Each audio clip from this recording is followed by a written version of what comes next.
اعوذ باللہ من الشیطان الرجیم، بسم اللہ الرحمن الرحیم۔ السلام علیکم۔ امید کرتی ہوں بیٹے آپ سب خیر و عافیت سے ہوں گے اور آپ اپنا جو ہے کام بلا ناغہ کر رہے ہوں گے، یاد کرنے والا بھی اور لکھنے والا بھی۔ بیٹے اپریل کے آخر میں آپ کا جائزہ ہوگا جس میں آپ کی کاپی کا جو کام ہے اس کے نمبر بھی شامل کیے جائیں گے۔ تو اگر تو آپ اپنا ساتھ ساتھ یاد کرنے والا یاد کر رہے ہیں اور لکھنے والا ساتھ ساتھ لکھتے جا رہے ہیں تو دونوں صورت میں آپ کا ہی فائدہ ہے، جائزے میں اچھے نمبر حاصل کر لیں گے اور کاپی کے جو ہے نمبر وہ بھی جائزے میں شامل کروا سکتے ہیں اچھے نمبر لے کر، ٹھیک ہے۔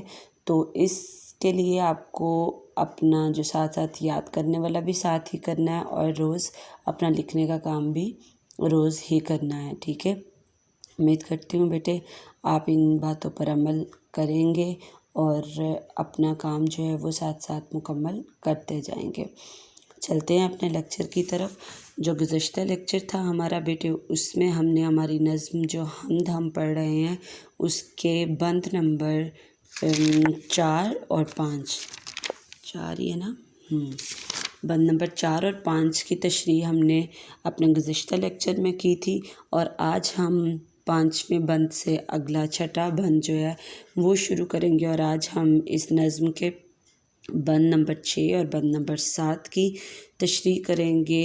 آج یہ نظم کے جتنے بند ہیں ان کی تشریح مکمل ہو جائے گی۔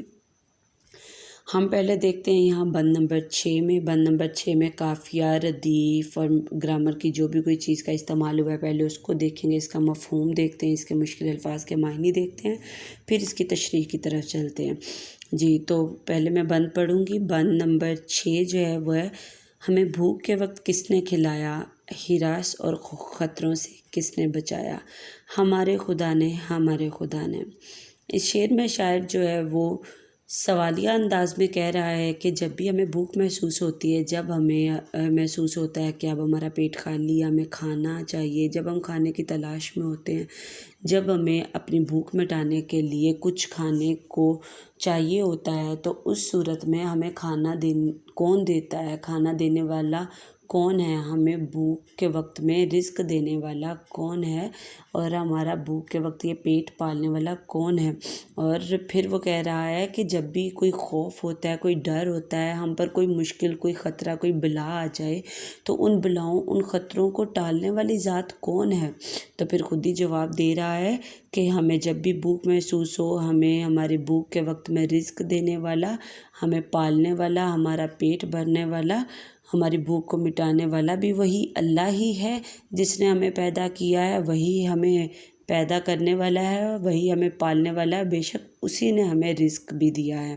اور پھر وہ کہتا ہے کہ ہمیں جب بھی کوئی خوف، جب بھی کوئی ڈر محسوس ہوتا ہے، جب بھی ہم پہ کوئی خطرہ آئے، ہم پہ کوئی بلا آئے، تو ہمیں ان بلاؤں، ان خطروں سے محفوظ رکھتا ہے۔ تو کون رکھتا ہے؟ وہ بھی ہمیں اللہ ہی محفوظ رکھتا ہے، اللہ ہی ہم سے سب خطروں اور بلاؤں کو ٹالنے والا ہے۔ یہ تھا اس کا مفہوم۔ اس میں اب دیکھتے ہیں ہم کہ اس نے کیا قافیہ کہاں استعمال کیا اور ردیف کہاں۔ اچھا جی، اس کے آخر میں لفظ آ رہے ہیں کھلایا اور بچایا۔ کھلایا اور بچایا ہم آواز الفاظ ہیں، تو اس کا مطلب اس نے اس بند کے پہلے دونوں مصرعوں کے آخر میں کھلایا اور بچایا جو استعمال کیا وہ دونوں ہم آواز الفاظ ہیں، یعنی وہ دونوں قافیہ ہیں، ٹھیک ہے۔ اس نے اس شعر میں آخر میں ردیف کا استعمال نہیں کیا۔ ردیف وہ الفاظ ہیں جو کہ ایک جیسے ہوتے ہیں، بولنے میں بھی، لکھنے میں بھی، اور دیکھیں تو وہ دکھنے میں بھی ایک جیسے ہی ہوتے ہیں۔ یہاں پر آخر میں اگر کھلایا بچایا آ رہا ہے جو کہ ہم آواز الفاظ ہے، تو اس کا مطلب آخر میں قافیہ کا استعمال ہوا ہے۔ لیکن اگر قافیہ سے پہلے ہم دیکھیں تو دونوں مصرعوں میں یہ دونوں لفظ استعمال ہوئے ہیں، کس نے۔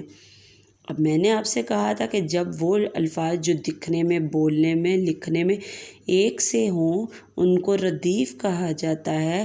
ردیف وہ ہوتی ہے جو کہ ایک جیسے الفاظ ہیں جو دکھنے میں بھی، بولنے میں بھی اور لکھنے میں بھی۔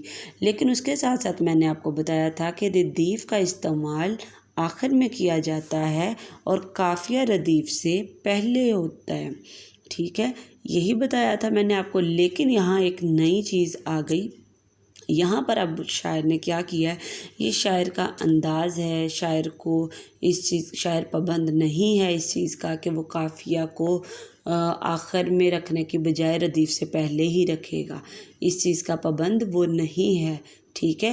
وہ اپنے بند کا یا اپنے شعر کا بحر اور وزن کیسا رکھتا ہے وہ اس کی مرضی، وہ اس کا انداز، وہ اس چیز کا پابند نہیں ہے کہ وہ ردیف کو آخر میں ہی استعمال کرے گا لازماً۔ بہت دفعہ شاعر جو ہوتے ہیں وہ ردیف کا استعمال قافیہ سے پہلے بھی کرتے ہیں یا دو قافیوں کے درمیان بھی کرتے ہیں۔ یہاں پر ویسی کوئی مثال ہے نہیں ہے، لیکن اکثر شاعر کا انداز ایسا بھی ہوتا ہے کہ اس نے اگر یہاں پر قافیہ کا استعمال کیا ہے تو وہ ردیف کو درمیان میں رکھتے ہوئے اس سے پہلے بھی قافیہ استعمال کر سکتا تھا، ٹھیک ہے۔ لیکن یہاں پر اب ہماری صورت جو ہے ہم صرف اس کو دیکھیں گے کہ اس نے قافیہ کا استعمال آخر میں کر دیا، لیکن اس سے پہلے اس نے ردیف کو لکھ دیا ہے۔ تو یہاں پر اس کے اس انداز میں اگر ردیف پہلے آ گئی ہے قافیہ سے، تو پھر ردیف سے پہلے آ جانے والی قافیہ کو قافیہ سے پہلے آ جانے والی ردیف کو پھر ہم کیا کہتے ہیں؟ حاجب۔ حاجب، یہ اعراب بھی میں نے لگائے ہوئے ہیں۔ وہ ردیف جو قافیہ سے پہلے آ جائے کسی مصرعے میں، جو شاعر اپنی شاعری میں قافیہ کو آخر میں رکھ کر ردیف کو قافیہ سے پہلے لے آئے، اس ردیف کو حاجب ردیف کہتے ہیں۔ حاجب کا معنی آپ نے سنا ہوگا اکثر حجاب۔ حجاب کس کو ہم کہتے ہیں؟ پردے کو، یعنی جو پردہ ہم کرتے ہیں اپنا چہرہ ڈھانپنے کے لیے، کوئی نقاب، پردہ، اوٹ میں چھپا لینا، نقاب میں چھپا لینا، ٹھیک ہے۔ نقاب ہوتا ہے پردے کے پیچھے، ٹھیک۔ تو حاجب کا مطلب یہاں پر کیا ہے؟ یہ کون سی ردیف ہے جو کہ قافیہ کے پیچھے آ گئی ہے، ٹھیک ہے، پردے میں ہے، تو یہ ردیف کون سی ہے؟ حاجب۔ یہ چیز آپ نے ذہن نشین رکھنی ہے بیٹے، جہاں جہاں کوئی نئی چیز آ رہی ہے اس کو نوٹ کرتے جایا کریں، ان کو لازماً یاد کیا کریں، اپنے دماغ میں ان چیزوں کو بٹھائیں۔ میں بہت تفصیل سے واضح طور پر اس کو بتاتی ہوں، سمجھاتی ہوں، تاکہ آپ بآسانی ان کو ذہن نشین کر لیں۔ بیٹے پھر بھی کہیں بھی آپ کو کوئی چیز مشکل لگے، آپ مجھ سے کسی بھی وقت پوچھیں، میں آپ کو پھر سے بتانے کے لیے بھی تیار ہوں، ٹھیک ہے۔ تو یہاں پہ یہ جو ردیف قافیہ سے پہلے آ گئی ہے اس کو کہتے ہیں حاجب ردیف، یعنی پردے میں، نقاب میں، یعنی قافیہ کے پیچھے ہے اب وہ۔ یہاں پر دیکھتے ہیں اب گرامر کی اور کون سی چیز ہے؟ بھوک کے وقت۔ یہاں پہ کے حرف اضافی ہے، ٹھیک ہے۔ یہاں پہ گرامر کا کیا ہے؟ یہ حرف اضافی ہے جس نے بھوک اور وقت کو ملایا ہے اور ملا کر ان دو الفاظ کے مجموعے کو ایک مرکب بنایا، تو یہ بھوک کے وقت کیا ہے؟ مرکب اضافی، ٹھیک ہے۔ یہاں پر کے نے حرف اضافت کا کام کرتے ہوئے یہ مرکب اضافی بنایا ہے۔ جی اب ہم چلتے ہیں اس کی تشریح کی طرف۔ تو بیٹے آپ نے اس کی تشریح اب لکھنے سے پہلے اپنی کاپی پر حاشیہ لگانا ہے، آپ نے سب سے اوپر تاریخ لکھنی ہے 8 اپریل 2021، جماعت کا کام جمعرات، عنوان حمد، ذیلی عنوان تشریح، بند نمبر 6 اور 7۔ بند نمبر 6 لکھیں گے بالکل اس طرح، پھر حوالہ بند، اس میں لکھیں گے نظم کا نام حمد، شاعر کا نام حفیظ الرحمن غازی۔ مشکل الفاظ کے معنی، اس میں مشکل الفاظ بیٹے دو تھے، ایک تھا ہراس، ایک ہے خطروں۔ یہ دونوں ہی الفاظ جو ہیں ایک ہی مطلب رکھتے ہیں، ایک ہی معنی رکھنے والے دو الفاظ ہیں، تو پھر میں نے ان دونوں کو اکٹھا لکھتے ہوئے یہاں پہ ان کا معنی لکھ دیا ہے خوف اور ڈر، ٹھیک ہے۔ تشریح اس کی دیکھتے ہیں۔ اس بند میں شاعر اللہ کی تعریف کرتے ہوئے سوالیہ انداز میں کہتا ہے کہ جب ہمیں کھانے کی ضرورت محسوس ہوتی ہے تب ہمیں رزق کون دیتا ہے، اور انسان پر آنے والی مشکلات اور بلاؤں کو کون ٹالتا ہے؟ پھر ان سوالات کا جواب دیتے ہوئے کہہ رہا ہے کہ وہ صرف اللہ کی ذات ہے جس نے نہ صرف انسان کو پیدا کیا بلکہ اس کی بھوک مٹانے کے لیے اسے بہت سی نعمتوں سے بھی نوازا۔ وہی پاک ذات ساری کائنات کا خالق و مالک ہے اور وہی رازق ہے، اسی نے بھوک محسوس ہونے پر ہمیں رزق نوازا۔ وہ نہ صرف انسانوں بلکہ اپنی پیدا کی ہر مخلوق کا رازق ہے، ہر ایک کی بھوک مٹانے والا وہی ہے، ہمیں ہر طرح کے خطرے اور سب بلاؤں سے بھی وہ اللہ ہی محفوظ رکھتا ہے، وہی ہر خوف اور ڈر سے ہمیں بچاتا ہے، اور جب بھی ہمیں کوئی ڈر محسوس ہو یا کوئی خطرہ ہو تو وہی ہماری مدد کرتا ہے اور ہمیں محفوظ رکھتا ہے۔ بے شک اللہ بہت مہربان ہے۔ نہ اجالوں میں ہے کسی کا ڈر، نہ اندھیرے میں ہے کوئی خوف و خطر، کیونکہ میرا خدا ہے میرے ساتھ۔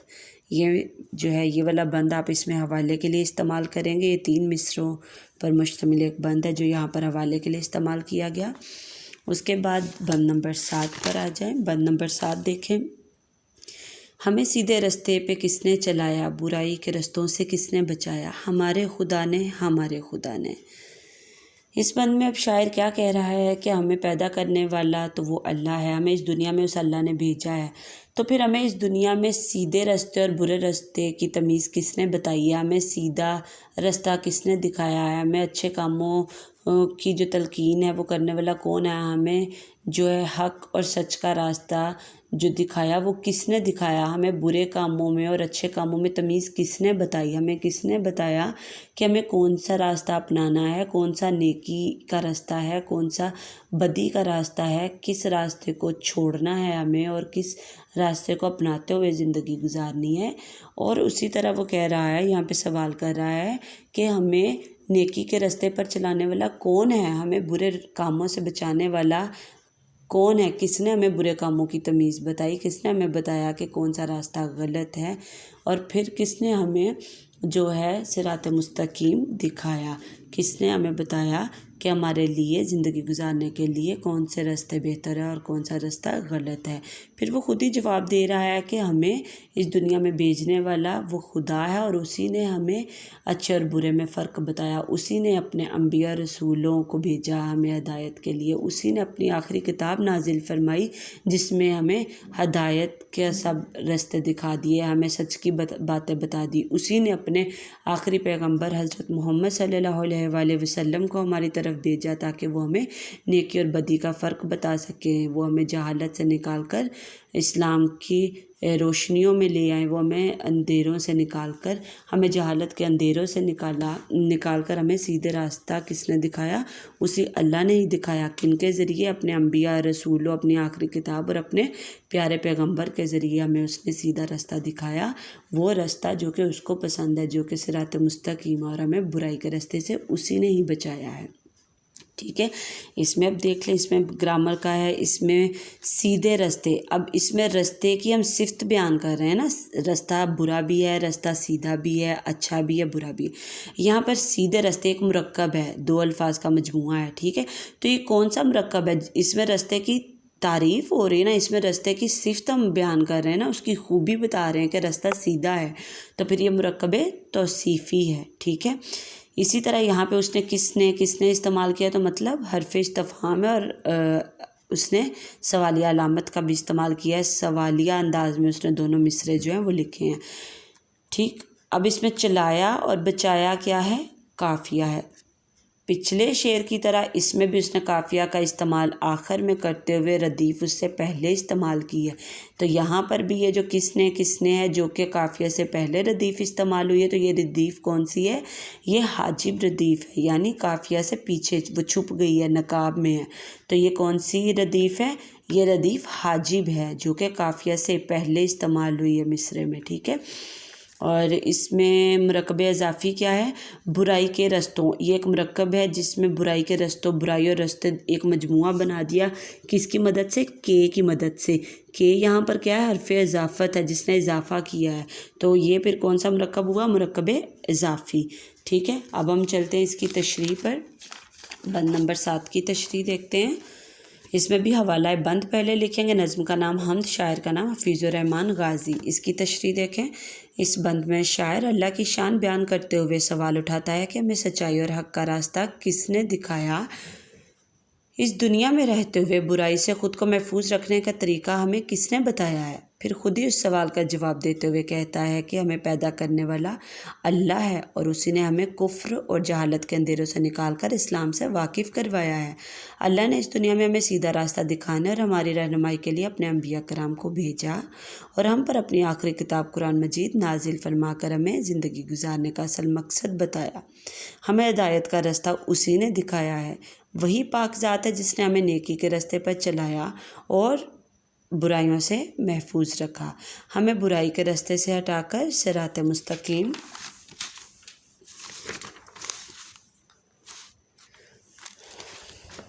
مستقیم پر چلایا اور اپنے آخری نبی حضرت محمد صلی اللہ علیہ وآلہ وسلم کے ذریعے ہمیں دین حق کی تعلیم دی۔ قرآن پاک میں ارشاد باری تعالیٰ ہے، خود اللہ اب قرآن پاک میں کیا فرما رہا ہے؟ خدا جسے چاہتا ہے ہدایت دیتا ہے۔ ٹھیک ہے، اس کو آپ واوین میں لکھیں گے، یہ ہم نے حوالہ قرآن کا ترجمہ لیا ہے اور اس کو آپ اسی طرح لفظ بلفظ لکھیں گے۔ ٹھیک ہے بیٹے، یہ دو اشعار کی دو بند جو ہیں ان کی ہم نے تشریح کی ہے۔ اس میں ہم نے گرامر کی چیزوں کو دیکھا ہے کون کون سی آ رہی ہیں، اس میں ہم نے جو ہے آج قافیہ اور ردیف کا ایک الگ فرق جو میں نے آپ کو بتایا ہے کہ اگر ردیف قافیہ سے پہلے استعمال ہوئی ہے تو وہ کون سی ردیف ہوتی ہے، وہ فرق بتایا۔ یہ ساری چیزیں اب آپ نے یاد بھی کرنی ہے۔ یہ دونوں بند جو ہیں ان کی تشریح آپ نے اپنی کاپیوں پر اسی طرح لکھنی ہے اور ان دونوں بندوں کی تشریح جو ہے وہ آپ نے یاد بھی کرنی ہے۔ ٹھیک ہے بیٹے۔